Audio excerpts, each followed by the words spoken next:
pada kegiatan diseminasi aksi nyata maupun satu part tentang budaya positif yang harus saya laksanakan di sini ya. Sebelum kita mulai, baik kita berdoa dulu menurut agama dan kepercayaannya masing-masing. Untuk berdoa dimulai.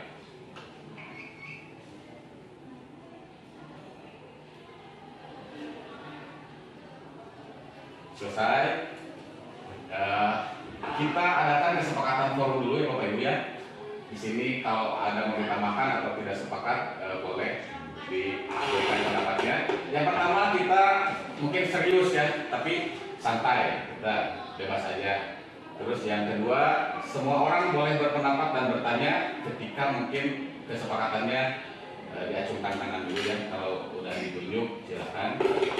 Kemudian yang ketiga, semua berpartisipasi dengan gembira, ceria, dengan hati yang lapang dada. Yang keempat, boleh sambil ngemil boleh. Kalau ada ya, tapi nggak ada ngemilnya ya. Sedang dipesankan. Ya. Yang kelima, bersedia untuk direkam dan dipublikasikan karena ini akan ditonton oleh seluruh Nusantara. Dari Sabang sampai Merauke. Nah, ini yang akan kita bahas hari ini. Topik-topiknya ini adalah perubahan paradigma disiplin positif. Kemudian ada motivasi perilaku manusia, kebutuhan dasar manusia, keyakinan kelas, segitiga restitusi, dan pengalaman serta pembelajaran. Di sini perubahan paradigmanya, di sini ada contoh kecil tidak terbaca ya. Ini intinya di sini ada percontohan kalau Bapak Ibu harus apa? Yang satu orang, misalkan contoh Pak Windu mengepalkan tangan sekuatnya. Dan kemudian peran Pak Erwin itu berusaha untuk membuka kepalan Pak Windu. Ya, di sini maksudnya di sini ada apa yang dikepal itu adalah kita mengepal hal yang paling berharga di dalam diri kita. Ya, contohnya mungkin kita mengepalkan integritas, mungkin ya, kejujuran contohnya. Nah, Pak Erwin mungkin untuk berusaha untuk melepaskan, membujuk supaya atau bahkan mungkin bisa sambil istilahnya memberikan uang supaya bisa membuka kepalan. Nah, di situ. Nah, ya perannya begitu. Ini kita mau kuat tidak mengepal tangan kita. Nah, kalau peran kita untuk mengganggu, apakah kita bisa berhasil atau tidak? Nah, berarti di situ perubahan paradigmanya ada pada diri kita sendiri. Kita mau tidak? Nah, kita yang memegang kontrolnya itu siapa? Berarti yang mengontrol secara pribadi itu berarti diri kita sendiri. Kita mau diberi uang atau tidak? Itu mungkin maksudnya ke dalam integritas ya Bapak Ibu. Nah, di sini perubahan paradigma itu menurut psikiater Dr. William Glasser dalam kontrol teori itu meluruskan miskonsepsi tentang makna kontrol itu sendiri. Bagaimana seorang bisa berubah paradigma stimulus respon menjadi pendekatan teori kontrol. Karena stimulus respon ini cenderung membuat atau menguasai seseorang untuk menjadi apa yang kita inginkan. Jadi menurut Dr. William ini bagaimana kita bisa mempengaruhi orang. Nah, di sini stimulus responnya realitas kebutuhan kita sama. Ini menurut stimulus respon. Menurut teori kontrolnya, realitas kebutuhan kita itu justru berbeda. Kemudian yang kedua, semua orang melihat hal yang sama. Sedangkan teori kontrolnya setiap orang memiliki gambaran berbeda. Nah, kemudian yang ketiga, kita mencoba mengubah orang agar berpandangan sama dengan kita yang mempengaruhi kita dia. Tapi dalam teori kontrolnya itu kita berusaha memahami pandangan orang lain tentang dunia. Kemudian yang keempat, perilaku buruk dilihat sebagai suatu kesalahan. Ya, ketika ada yang melakukan kesalahan, kita pasti melihatnya buruk. Tapi dalam teori kontrolnya itu, semua perilaku itu sebetulnya mempunyai tujuan.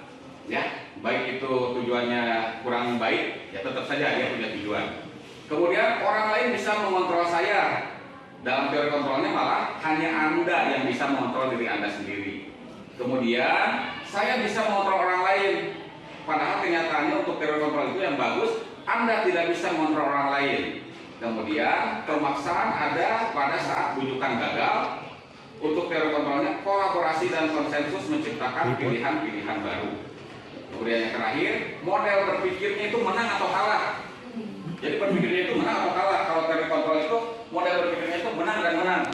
Dalam artian meskipun ada orang lain yang melakukan kesalahan, kita berusaha untuk membuat orang lain itu menyadarinya yang akhirnya tidak ada yang tersakiti, terinterpretasi atau terpaksa.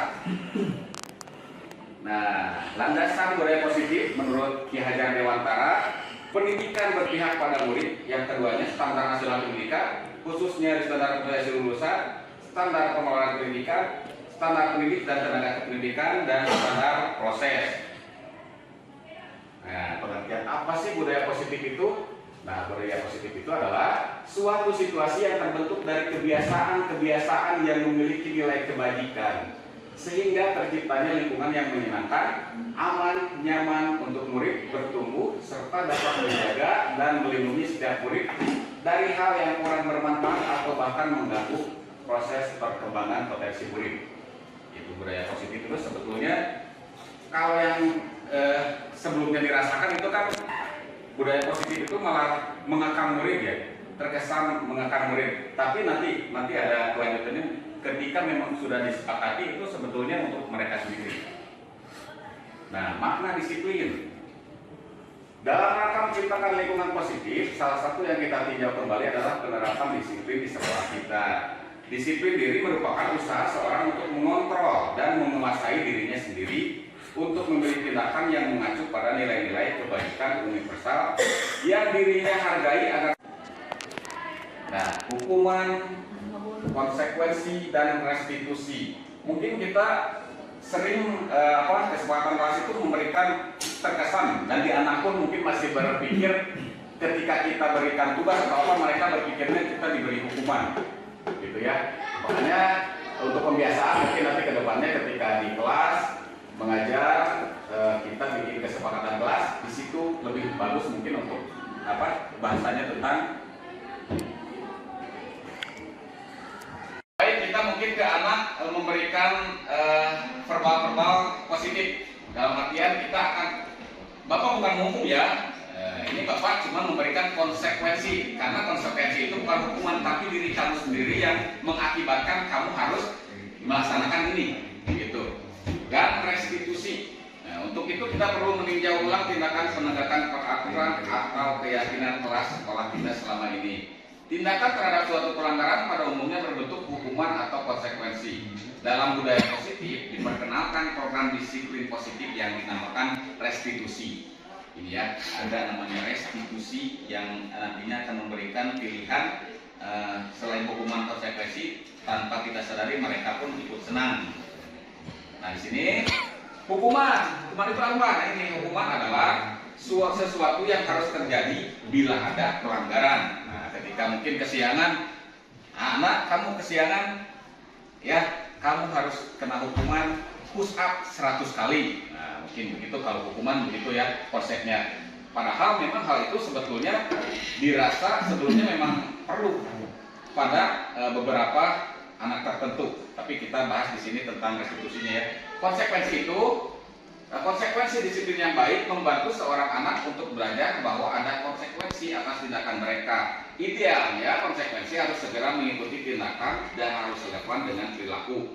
Ya, kalau misalkan kamu tidak mengerjakan tugas sekali, konsekuensinya berarti nilai kamu berkurang ya. Itu konsekuensi mungkin lebih ini. Sebetulnya sih sama-sama saja, mungkin karena perbedaan bahasa lebih lembut, mungkin anak berpikirnya tidak ke hukuman, padahal sama-sama saja sebetulnya ya.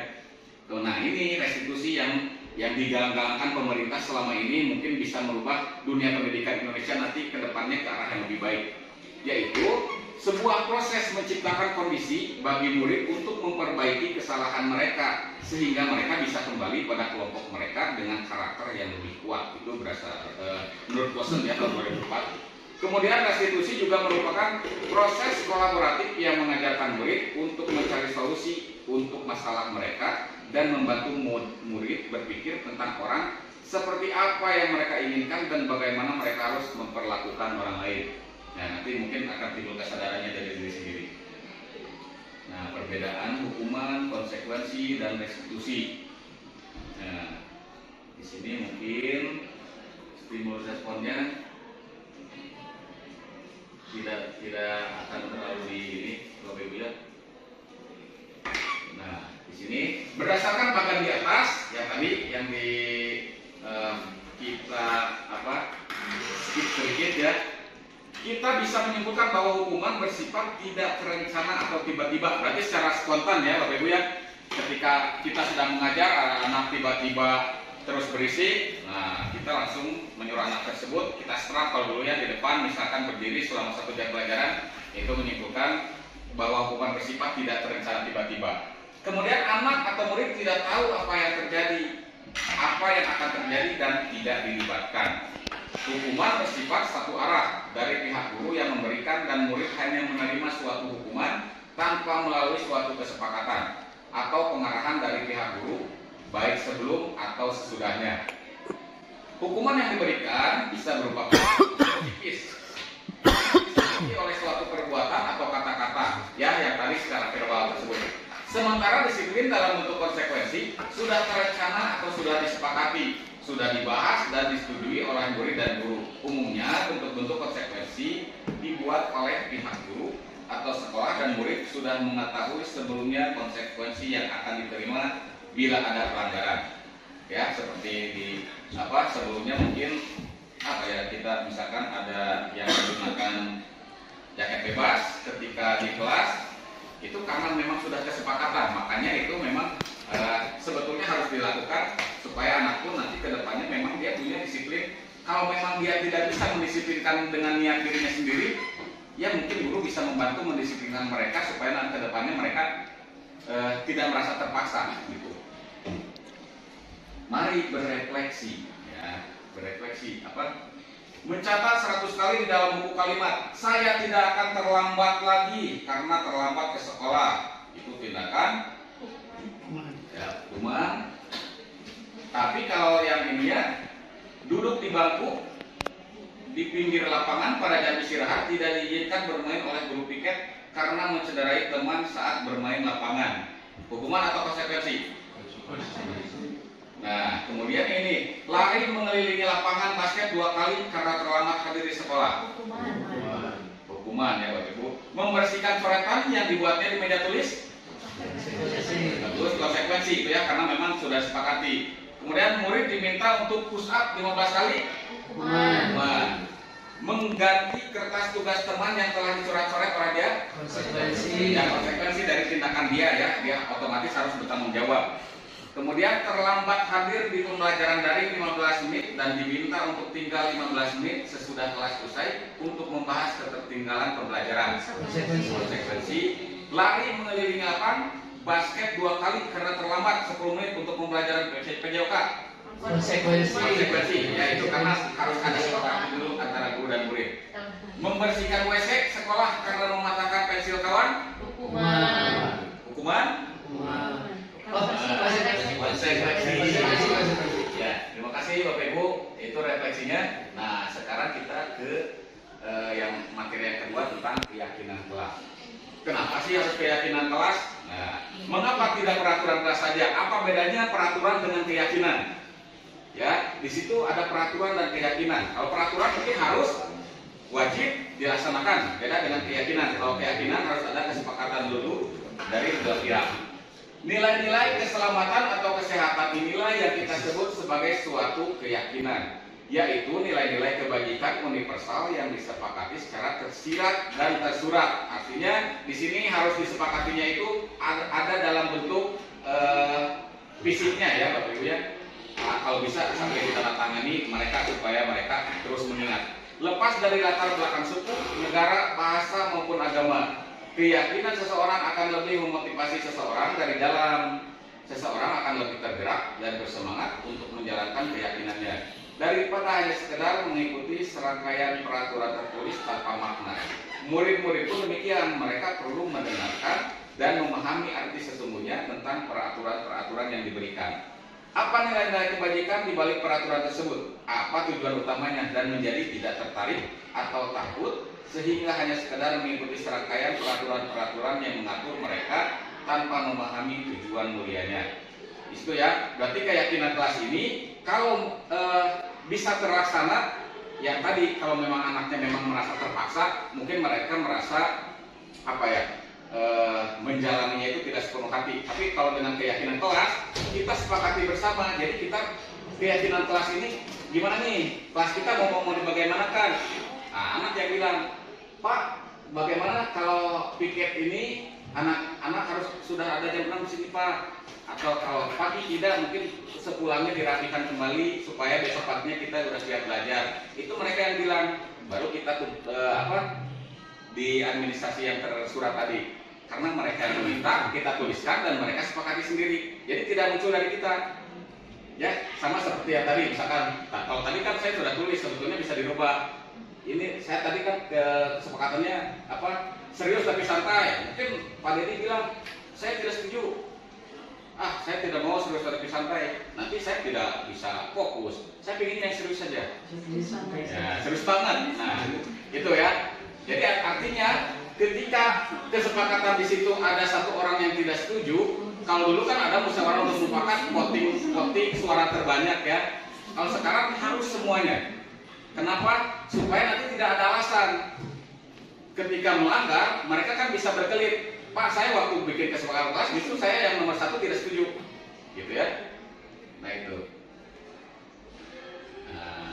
Kalau yang ngantuk-ngantuk bisa nanti belum datang, nanti ada sop buah. Aduh, tunggu saja ya. Mantap. Ya.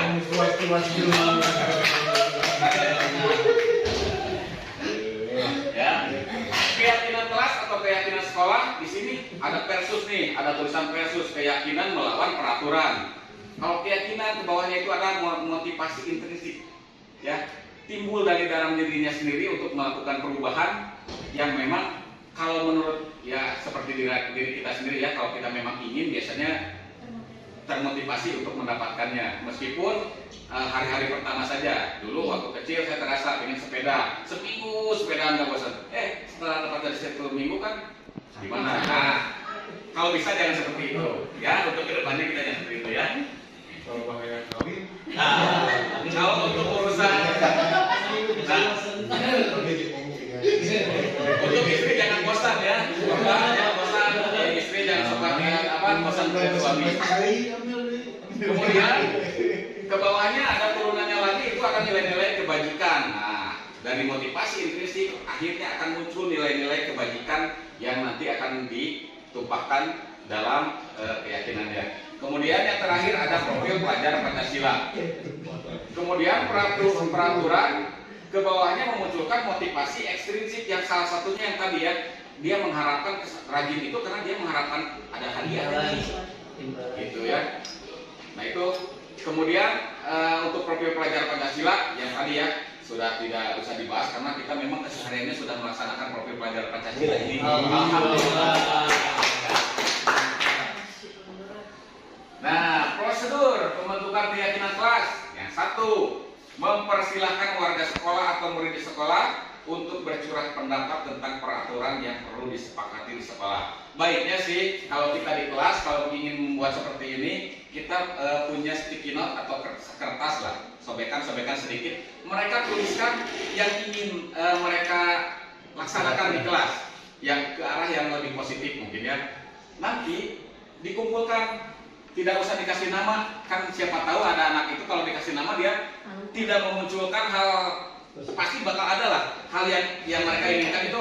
Pengen bebas Pak, ketika belajar saya pengen jajan, terus boleh keluar kelas ketika gitu ya, ketika beres tugas. Nah itu kalau bisa nanti ditempel, ditembok ya, nanti kita lihat yang terbanyak, atau kalau bisa kalau memang mampu semuanya dilaksanakan nggak apa-apa ya. Kecuali yang hal-hal yang tidak baiknya nanti ada melalui proses restitusi, mereka akan secara sadar menyebutkan. Sebetulnya mereka itu tahu, contoh mereka ada yang menuliskan saya boleh tidur ketika proses belajar ketika tugas sudah selesai, nggak apa-apa, boleh sepakati, boleh, tapi dengan restitusi nantinya ada prosesnya. Bilang ke anak, tapi menurut kamu ketika teman kamu lagi belajar, tapi kamu tidur, kamu malu tidak? Malu mungkin ya. Atau ketika kamu tidur, anak-anak yang lain melihat kamu seperti apa menurut kamu?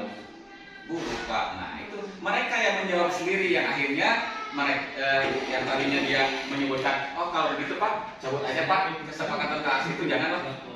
Nah gitu. Jadi bukan kita kamu ini ya gitu. Jadi dia sendirinya pun nanti akan mencabut sendiri omongannya. Gitu ya. Yang kedua, mencatat semua masukan para murid sekolah di papan tulis atau di kertas besar, di mana semua anggota kelas bisa melihat hasil pendapat mereka ya. Jadi nanti yang sudah terpilih ditempel-tempel atau ditulis di poster ya, untuk nantinya disepakati. Kemudian yang ketiga, susunlah keyakinan kelas sesuai prosedur. Ya, gantilah kalimat-kalimat dalam bentuk negatif menjadi positif. Ya, apa sih contohnya kalimat negatif menjadi positif? Ya, misalkan yang negatifnya dilarang membuang sampah sembarangan.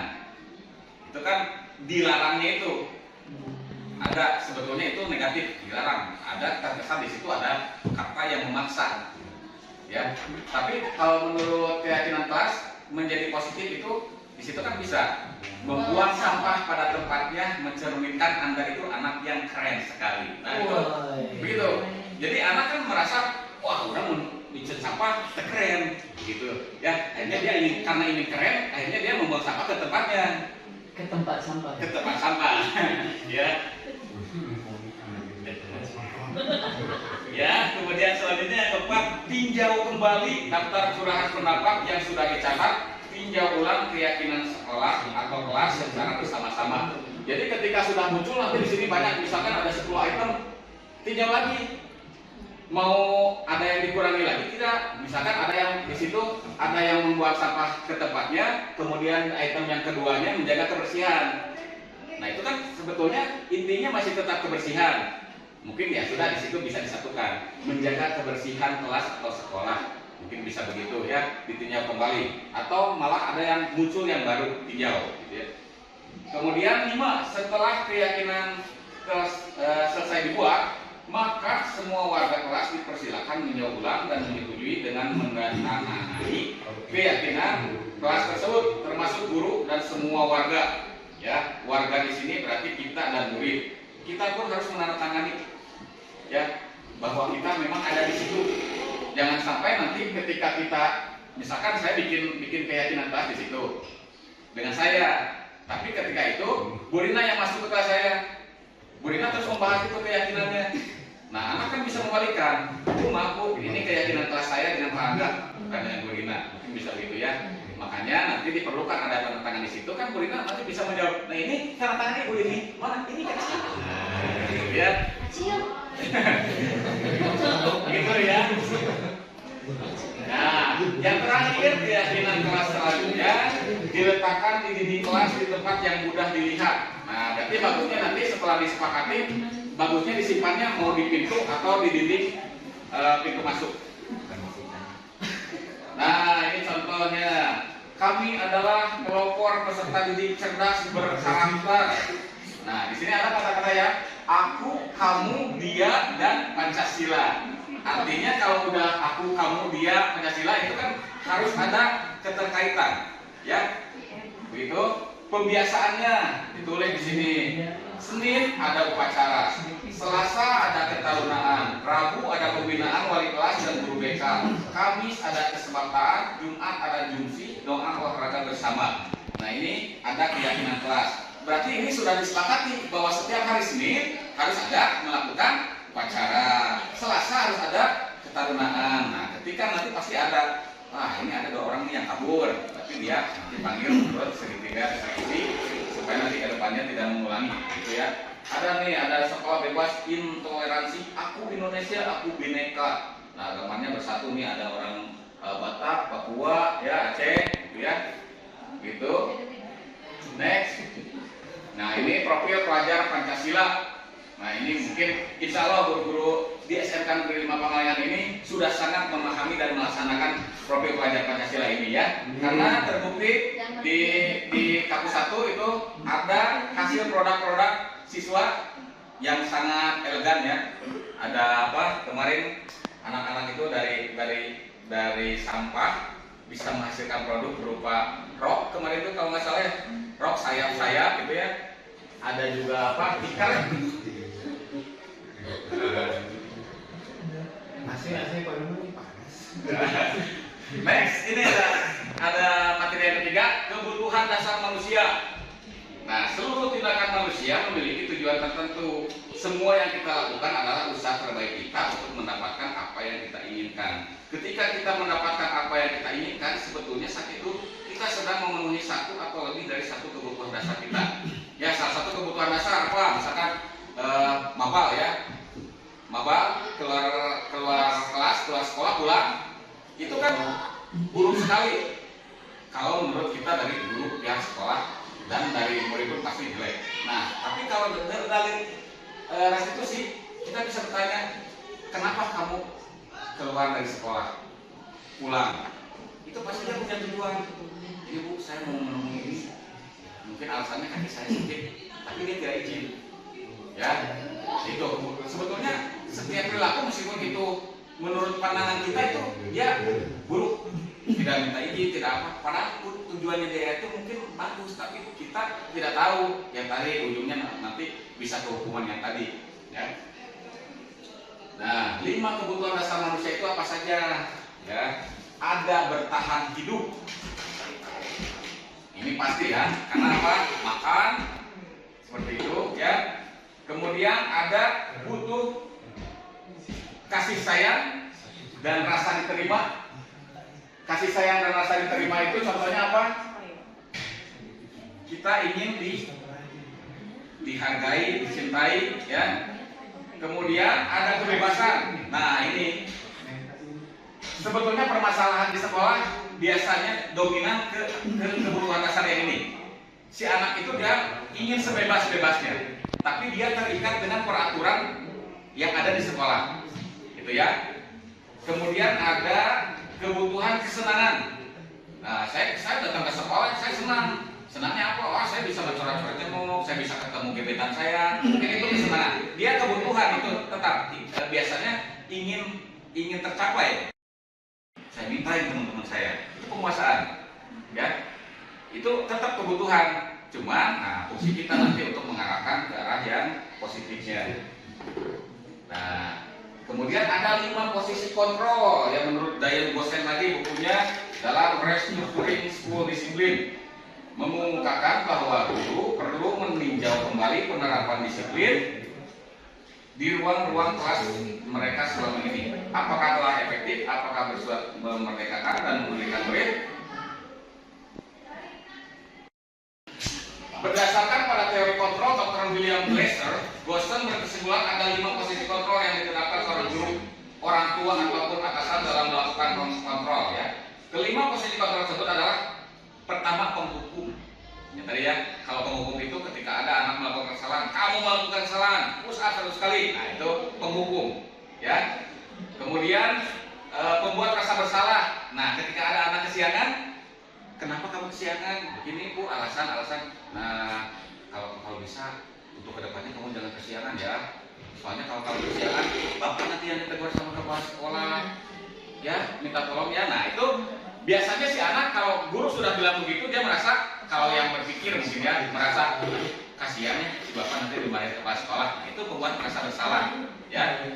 Kemudian ada yang berposisikan sebagai teman. Nah, ketika ada yang kesiangan, sama halnya seperti tadi. Nah, kamu kenapa kesiangan? Ini Bu, saya karena tidurnya kemalaman jadi saya bangun kesiangan. Aduh, jangan kesiangan seperti itu. Ya, masa kamu kesiangan tidak malu? Ini, nah itu kita merasa seperti rekan. Anak pun ada nanti ada negatifnya ya, karena dia merasa masa teman nanti dia efek negatifnya ketika dia kena tegur, katanya bestie, tapi kok marah-marah ke saya gitu. Jadi dia merasa teman kok begitu, gitu ya. Kemudian sebagai memantau, monitoring saja, dia melihat si anak ini nih, memantau saja. Dia melakukan kesalahan, tapi biasanya tipe pemantau itu nanti di akhirnya dia akan punishment juga, diantep deh. Nah gitu mungkin ya. Nah yang terakhir yang diinginkan pemerintah kita dan memang kalau bisa diterapkan memang paling baik ini sebagai manajer. Ya, sebagai manajer itu kan dia mampu memimpin, dia mampu menjadi sahabat, dia mampu juga menjadi segala macamnya. Tapi itu timbul dari dalam diri. Contohnya kita menjadi anak buah. Kita bagaimana sih ke manajer? Seakar-akarnya pun ke manajer biasanya ada batasan-batasan tertentu. Ya, kita bisa sebagai teman, tapi ketika aturan di perusahaan pasti kita tidak bisa melawan, gitu ya. Jadi dalam artian menjajah bukan, tapi memang untuk keberhasilan positif tadi. Nah ini yang tadi kita lewat saja. Nah ini nih yang ditunggu-tunggu oleh kita ya. Ada segitiga restitusi. Nah, merancang sebuah tahapan untuk memudahkan para guru dan orang tua dalam melakukan proses untuk menyiapkan anaknya untuk melakukan restitusi bernama segitiga restitusi atau restitution triangle ya. Triangle, nah di sini bisa dilihat ya, segitiga restitusi ini segitiganya ada di tengah. Nah ya, di situ ada 3 tahapan. Yang pertama ada menstabilkan identitas. Seperti apa sih Pak menstabilkan identitas itu? Seperti contohnya begini, ketika ada masalah kita memanggil anak, misalkan Alif dengan Ajka. Nah, pulpen Alif diinjak sama Ajka sampai rusak padahal Alif mau menulis, gitu. Ya, menstabilkan identitasnya bagaimana? Contoh, Alif, Bapak dengar kamu tadi marah-marah di kelas. Bapak tahu dari mana? Dari teman kamu tadi katanya kamu marah-marah ke Ajka. Betul Pak, kenapa kamu marah-marah? Ini Pak, alasannya karena dia menginjak pulpen saya sama. Oh, nah, menstabilkan identitas itu maksudnya begini. Bapak juga kalau jadi kamu akan melakukan hal yang sama. Pasti kamu akan marah ketika menulis pulpen kamu rusak. Iya betul Bu. Nah, itu menstabilkan. Jadi kita menyamakan persepsi dengan dia. Bahwa kita pun sama. Kalau kita jadi Alif, kita pun marah. Gitu ya. Kemudian validasi tindakan yang salah. Kita memvalidasi tindakan yang salah. Nah, kamu tadi memang ngapain saja di kelas kepada Ajka? Wah, Pak saya tadi marah-marah, saya maki-maki si Ajka karena dia udah merusak pulpen saya. Nah, kita bilang, nah betul kamu punya prinsip, tapi apakah menurut kamu itu baik? Nah, gitu ya. Kemudian menanyakan keyakinan. Bagaimana caranya menanyakan keyakinan? Yang tadi. Ya, kalau menurut kamu kalau marah-marah itu menurut kamu baik atau tidak? Kalau misalkan tidak, kenapa? Nah, keyakinan apa yang kamu langgar? Nah, mungkin yang sebelumnya kita bahas di kelas mungkin ada keyakinan kelas saling menghormati antar teman, ya. Nah, berarti saya melanggar keyakinan yang itu, Bu. Saya tidak menghargai teman saya. Nah, itu kamu sadar. Alhamdulillah untuk kedepannya kamu mungkin bisa berubah ya. Nah, itu jadi kita hanya mengiring saja supaya si anak itu merasa mengakui kesalahannya dan siap untuk berubah. Nah,